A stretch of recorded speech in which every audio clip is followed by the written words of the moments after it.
നമ്മുടെ പോഡ്കാസ്റ്റ് ടൈമിലെ ആ ഒരു സിറ്റിയെ പറ്റിയുള്ള ഇത് നമ്മൾ പറയാറുണ്ട്. ഇവിടുത്തെ സ്ഥലങ്ങൾ പോത്തൻകോട്, കഴക്കൂട്ടം, ശ്രീകാര്യം ഒക്കെ ഒരുപാട് പേർക്ക് ഫെമിലിയർ ആണ്.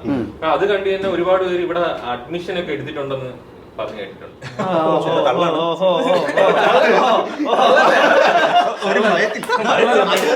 മെഡിക്കൽ കോളേജില് അത് പിന്നെ അഡ്മിഷൻ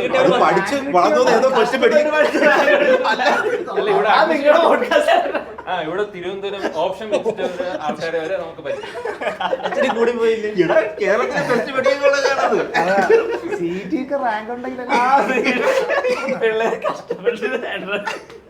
അല്ല, നമുക്ക് ട്രിവാൻഡ്രം ഭയങ്കര ഇഷ്ടമാണ്. എന്തൊക്കെ പറഞ്ഞാലും ഇമോഷണലി കണക്ട് ആണെന്ന് തോന്നിയിട്ടുണ്ട്. എവിടെ പോയാലും തിരുവനന്തപുരം തിരിച്ചു വരുമ്പോഴത്തേക്കും ഇപ്പൊ കൊച്ചിയൊക്കെ ഇതിനേക്കാളും ഓപ്പർച്യൂണിറ്റി ഉണ്ട്, കുറച്ചൊരു നൈറ്റ് ലൈഫ് ഉണ്ട്. ബട്ട് സ്റ്റിൽ നമ്മളുടെ ഒരു കംഫർട്ട് സോണും നമ്മുടെ ചില മേ ബി ആൾക്കാരായിരിക്കും അല്ലേ, നമ്മുടെ ഫ്രണ്ട്സ് ഒക്കെ ഉള്ളതുകൊണ്ടായിരിക്കും നമുക്ക് എപ്പോഴും ഇത് ഇഷ്ടമാണ്. പിന്നെ നമ്മുടെ സ്ഥലമായതുകൊണ്ടാണ് നമുക്ക് വിമർശിക്കാൻ പറ്റുമല്ലോ.